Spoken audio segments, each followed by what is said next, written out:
Good morning, everybody.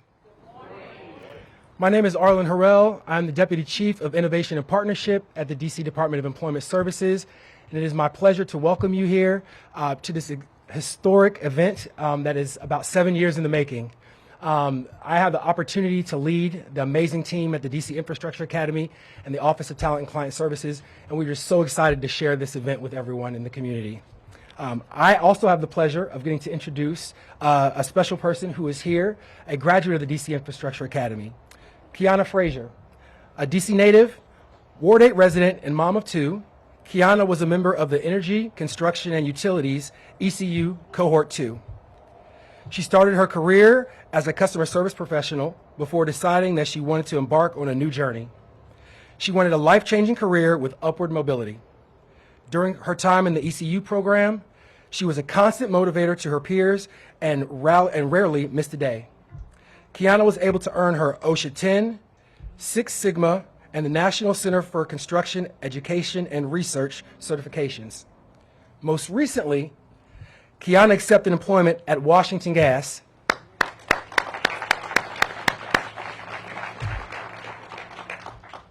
where she has been working as a meter technician since October 2023. Ladies and gentlemen, Tiana Frasier.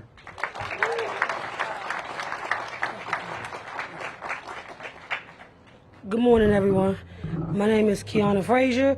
I'm a DC native. I was brought up in DC. I was born and raised in DC. I have two kids, 14 and 11, two boys. And I'm going to give you a little bit of background about myself. So I applied with DCIA back in, I want to say, June of 2022. I was approved in June of 2022. I went through the class. As Mr. Harlan stated, I received numerous different certifications, and I was offered a job with Washington Gas. I make $55,000 a year, which is a big jump from what I was doing before. Thank you guys so much. And now I'm just looking to further my career within Washington Gas. And now we bring to you Mayor Muriel Bowser.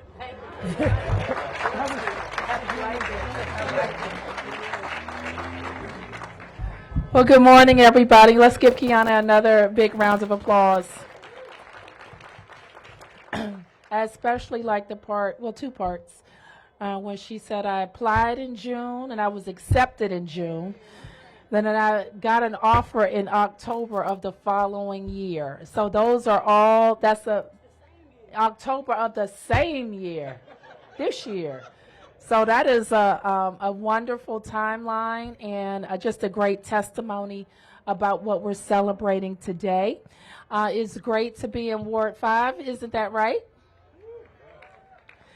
I want to acknowledge our Ward 5 residents. I thought I saw the council member who's right here. Please acknowledge Zachary Parker, the council member for Ward 5. As well as ANC commissioners and neighbors. I want to acknowledge members of my team who are present as well, including Deputy Mayor Paul Kine, the Deputy Mayor for Education, which includes our workforce programs, as well as the alum here, Director Delano Hunter, who is Spingarn proud.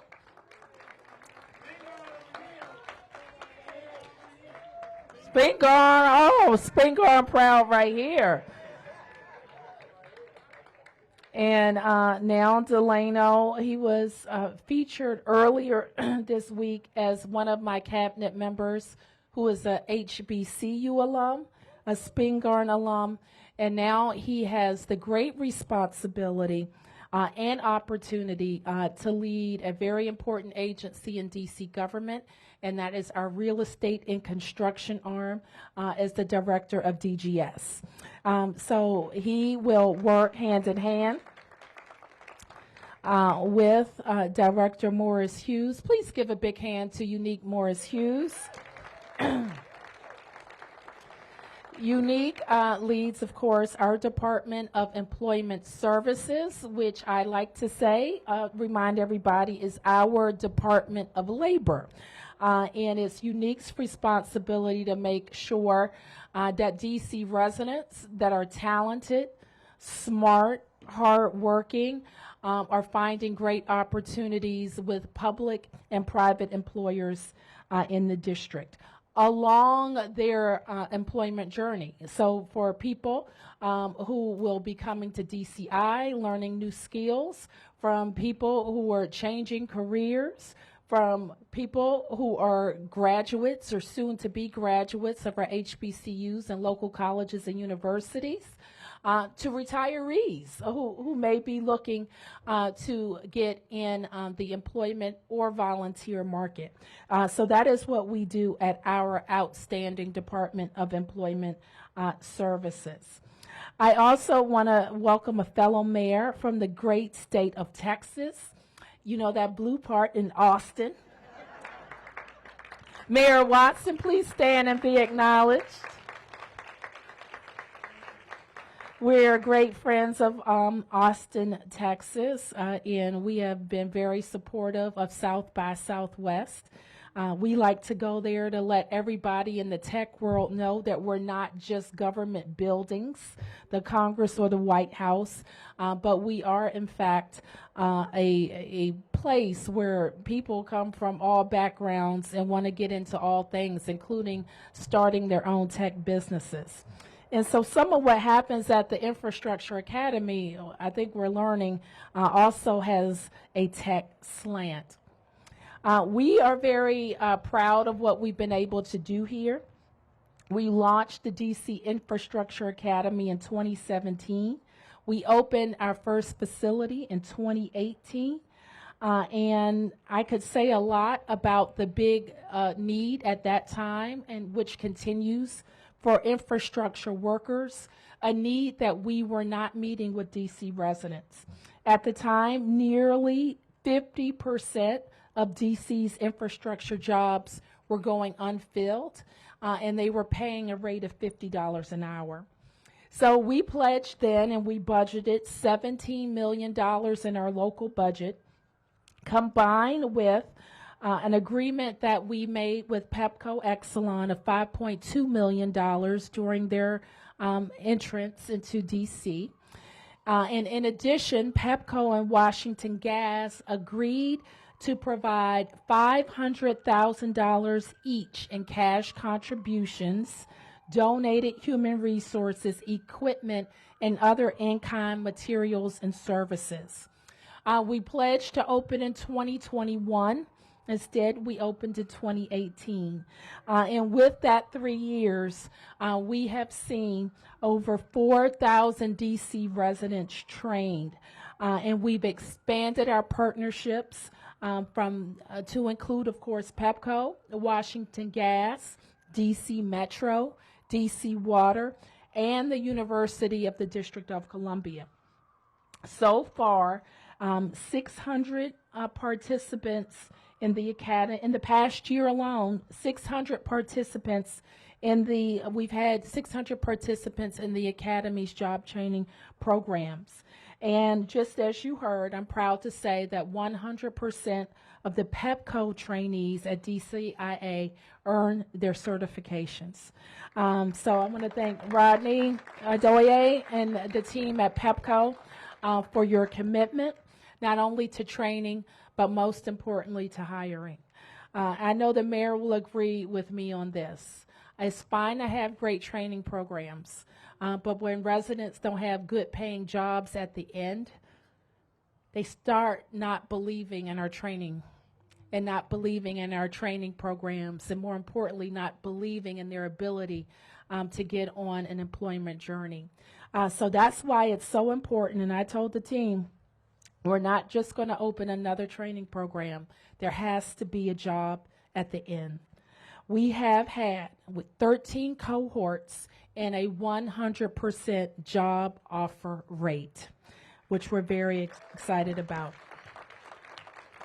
So by expanding to Spingarn and making an investment in this school that was once a beauty right here on this hill, and they have beautiful graduates, don't they? We can more than double the number of trainees in this new space. We will open in 2025, and the new space will also allow us to add an auto bay, which will help us train WMATA technicians, our own DPW technicians, fire and EMS. This is not in my remarks, but this is what we're going to do. It says WMATA, but we're going to do fire and EMS as well as DPW because we need to keep our vehicles moving. So I'm just really grateful to our team. We have a lot of infrastructure to do, and we want DC residents and DC businesses involved in those projects every step of the way. So it's my pleasure now to announce and to actually introduce Dr. Unique Morris Hughes to say more. We'll also hear from Delano Hunter and Rodney Adoye from Pepco Exelon.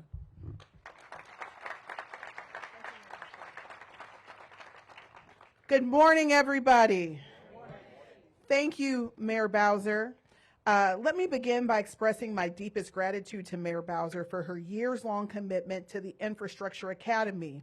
When we talked about building a DC Infrastructure Academy, folks thought we were a little crazy. They said, infrastructure in DC?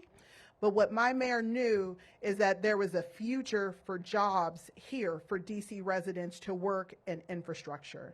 And since then, we have been disrupting the way not only we do professional development and occupational skills training, but we have now built a talent pipeline and literally the infrastructure to train DC residents. So thank you, Mayor Bowser, for always believing in us and always pushing us to be bigger, do bigger things and be bolder.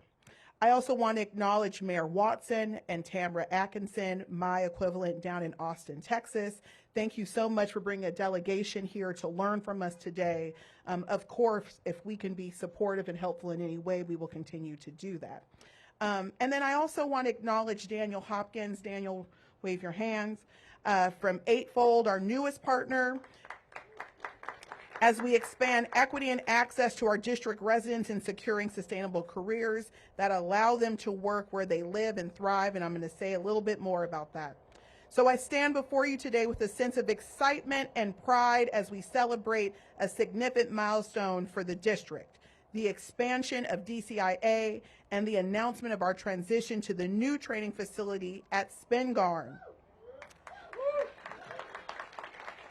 This marks the beginning of a new chapter and a journey that will continue to shape the landscape of our city and provide more opportunities for residents to enter the rapidly growing infrastructure industry. And this, Mayor, is just the beginning.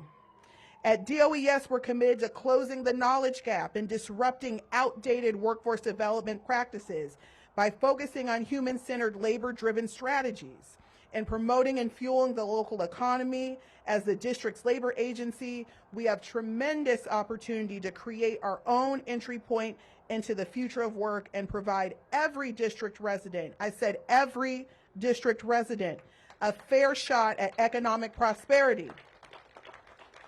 To do that, we have to be thoughtful, strategic, innovative, and with our partnership with Eightfold and all of our industry partners at DCIA, we're going to bust open the doors into the future of the workforce. Besides our transition, or in addition to our transition here to Spingarn, I'm also very, very excited about our new partnership where we are upskilling and new skilling DC residents and using AI to help put Washingtonians in the best position possible to compete and increase diversity in high demand, high wage infrastructure jobs. I was joking with the Secretary of Labor of Maryland and of Virginia, and I told them, watch out, because the talent pipeline and pool that I'm building, we will have be able to compete for every single infrastructure job in the region. And anyone who knows me knows that I love a good challenge. And with the new AI technology and application that we're going to release next week, every single DC resident will be able to take their skills and create a resume that will rule out bias of every single search engine that you can utilize or application to apply for jobs. You'll be able to get a customized AI-driven resume starting at DOES in the next 2 weeks. And I want to thank AFOLD for helping us to be the best in the nation and to create new opportunities by promoting diversity and equity. So thank you very much. Last but not least, I want to acknowledge the amazing people who work to make this happen. There's a team at DOES that every single time I give them a challenge, not only do they deliver, but they knock it out the park. So thank you to the DCIA team, the DOES team, my operations team. I think the wind agreed with me here. And I also want to acknowledge Drew Hubbard, who is my partner in the workforce industry. Every time I ask him and the WIC to show up, they do so, and they do so in the most magnificent way. So Mayor Bowser, we're excited, but this is only the beginning. Thank you, everyone. And without further ado, one of the most famous alumni from Spingarn, my colleague, the person who will make all of this happen, Director Delano Hunter.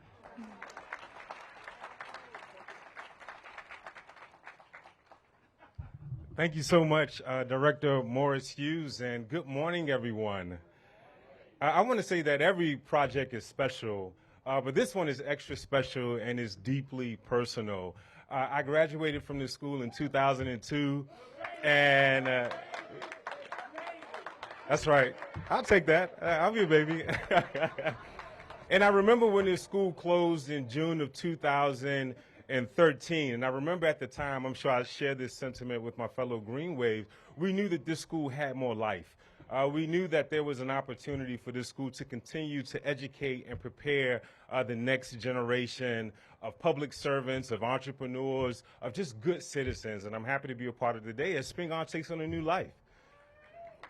We have a rich history at Spingarn. I think if you know many of our famous alum, I think of Dave Bing, NBA great, former mayor of Detroit. I think of Elgin Baylor, NBA great. I think of Marty Tapscott, who was a leader within the Metropolitan Police Department and went on to lead in other jurisdictions. So a rich history of public servants and high performers, and many of them that are here today. So just one more round of applause for all the Spingarn alum here.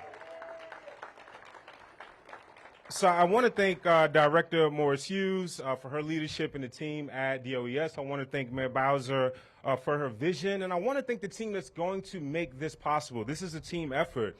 For all of the hardworking men and women at Smoot Construction, can you raise your hands? They are responsible. I think they're solo? Okay, all right.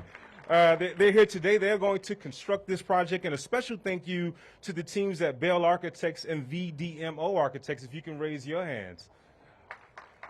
Thank you for your patience. This is a wonderful and very thoughtful design that we will see in just a few short years. And also, I want to thank my colleagues at the Department of General Services. I want to thank our Executive Project Manager, Mohammed Jallo, if you can raise your hand, and also Interim Deputy Director Balahan Williams.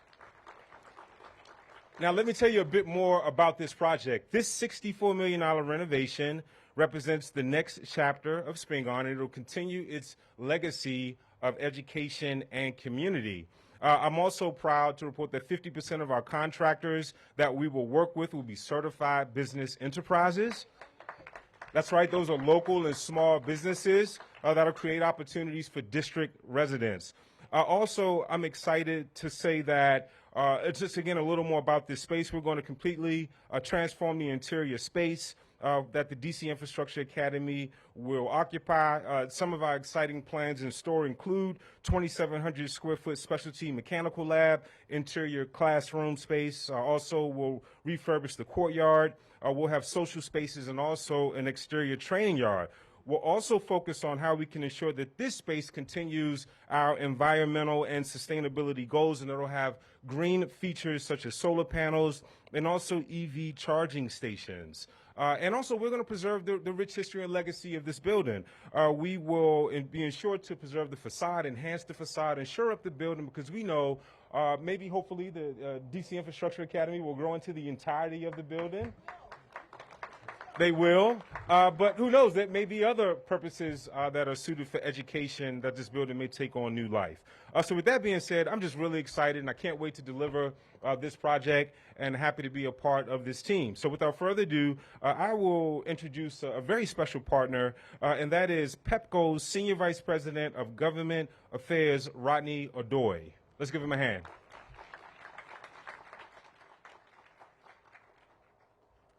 Well, good morning. I want to say thank you, Director Hunter.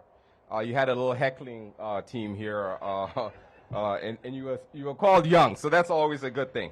I'm deeply honored to be here on behalf of Pepco, a founding partner of this program since 2018. I want to say a special thank you to our Mayor Bowser for her leadership and her vision and just her purpose-driven perspective with community. To Director Unique Morris Hughes, thank you for your leadership as well too, and Councilmember Parker. All this obviously isn't able to occur without your partnership as well too, so we thank you for all of that. It's not lost on me that we're breaking the same ground broken more than 70 years ago at Spingarn High School when this was being built. This historic Ward 5 school will live on in a new form, as you heard, with the investments being made. For the past several years, the DC Infrastructure Academy has played a vital role of providing hands-on training for residents so that they can have fulfilling careers in the field of infrastructure. Think about it. Think about where we are. Think about the future, and think about the opportunities before us. Their work not only supports the critical industry, but connects under-resourced community members with high-demand jobs to spread prosperity through the region. And you heard Dr. Hughes talk a little bit about that. I have no doubt that this transition to the Spingarn campus will only further this mission and expand career possibilities for more DC residents than before. Let's talk a little bit about how we're doing that. As part of the DCIA Utility Training Program, this program really benefits participants from customized training for the construction and skills trades exam, workforce readiness, and technical skill development for entry-level positions. The Pepco Utility Training Program specifically focuses on safety, math and mechanical skills, electrical theory line work, physical fitness, and other occupational specific skills. Our program also features hands-on training within the utility training yard to ensure participants are properly prepared for whatever their career may bring their way. And I believe our friends from Texas got an opportunity to see that this morning as well too. This unique immersive experience not only prepares them for jobs within the industry, but also jumpstarts their careers. And I focus on the word career because these are careers that will catapult communities beyond. I'm so proud to say that Pepco and its contractors have made offers to more than 235 employees through our Pepco DCIA program since 2018. As you heard from our mayor, it's not enough to just run people through programs. It's more important to ensure that they end up in career-sustaining wage roles. And we're committed to that at Pepco and Pepco Holdings and Exelon. And we're also improving the training. This will be a world-class facility moving forward. The new location will feature a 12,000 square foot training yard that will be Pepco branded, with an adjacent classroom enabling innovative and high-quality workforce development. Our workforce development and field training teams have had the pleasure of taking part of the site visits and planning meetings with the Department of Employment Services, the Department of General Services, and the various architect teams as we work to expand career opportunities for our community. I am so confident that this new facility will further our ability to prepare community members for well-paying and rewarding careers in the energy industry. We are very grateful and humbled for the opportunity to partner with DCIA. And our efforts, we look forward to further expanding our impact in this new facility moving forward. And who could have asked for a more perfect day for this? A more perfect day for this. This is definitely a sign of things to come. Thank you for the opportunity to partner. Thank you, Mayor Bowser and your administration. And I'll introduce you back to the podium now.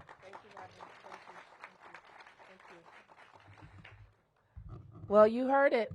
We have a wonderful new facility coming your way.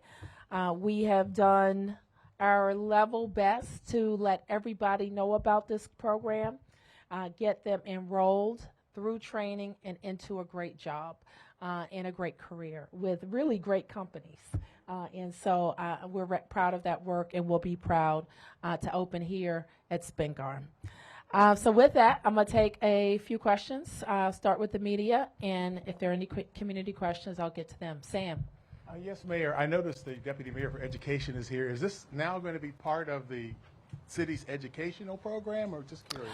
It always, well, I don't know if it always has been, but it has been for most of my tenure. We cluster our work, and the Deputy Mayor for Education has leadership over workforce programs as well. So DC Public Schools, Public Charter Schools, DOES, UDC.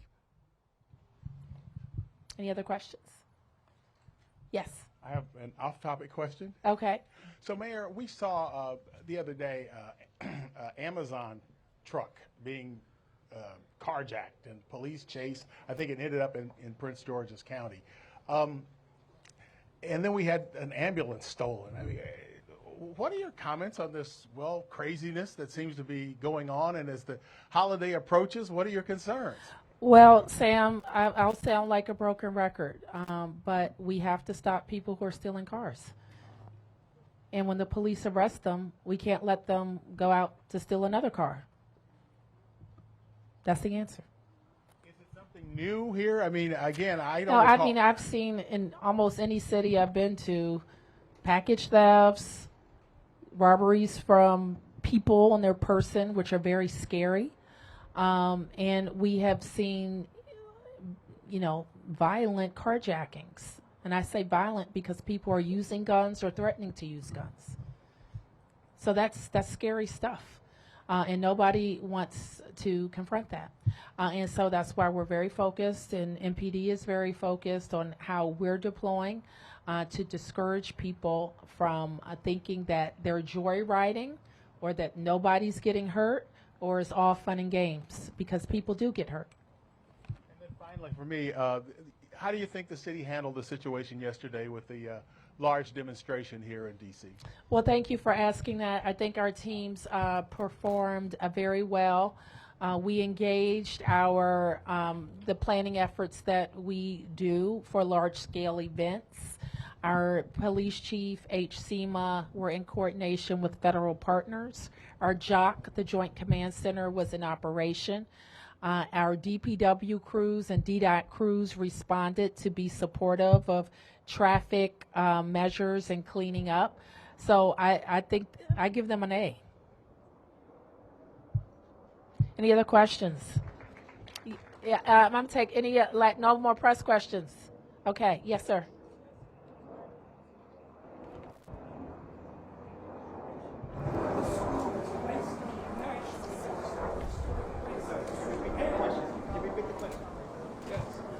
Thank you. My name is Fraser Walton, and I'm president of the Kingman Park Civic Association. And under your administration, Mayor, we want to thank you. This building was placed on the National Register of Historic Places as well as the D.C. Inventory of Historic Places. And we want to let you know that the Kingman Park Civic Association has been here since 1928, and we do support the construction of a stadium at RFK. Thank you. Thank you for that.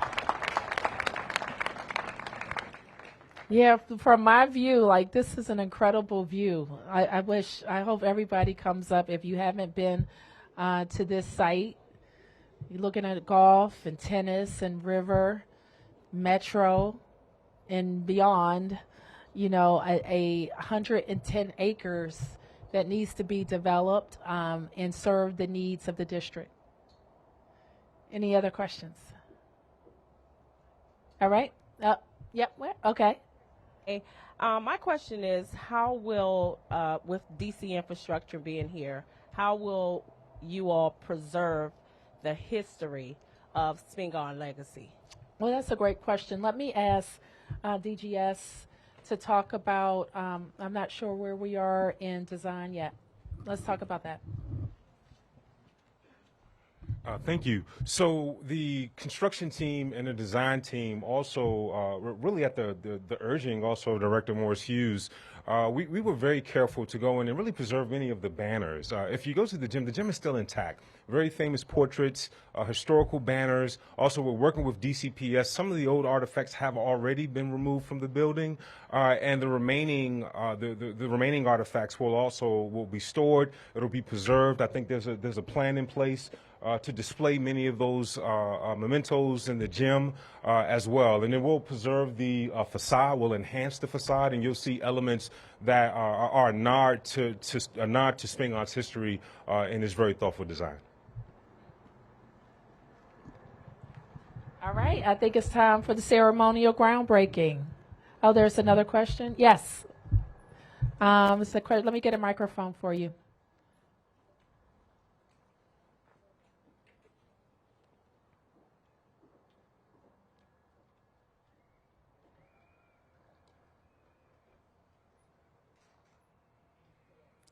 Good afternoon. Oh, I went to Spingarn Alumni Association, and I'm very heartened to hear the plans to recover banners and such. But I would like to know what the city's going to do to make sure that you plan along with the Alumni Association, because we do have some other things we wanted to inculcate. And Well, I love that. And maintaining the history and integrity of the school is a great deal of athletics, but there's a great deal more. Absolutely. And Well, I love that. so- And I'm going to deputize the director here Excellent. to put together somebody at DGS and between DOES and DGS to make sure that the Alumni Association is front and center. Along with KPCA, we worked together, just so you know. KPCA. Kingman Park, when we made that historic designation. Okay. All together, we were really interested in maintaining a culture that speaks to what happens in the city and what happens in the future. Well, I love it. And what you also heard is the director talk about we're going to be starting with part of this building. This is one of the grand public high schools built on the model of grand public high school, so it's very large. And so there may be even other opportunities for us to think about what can be discussed here. All right, very good. Let's break the ground.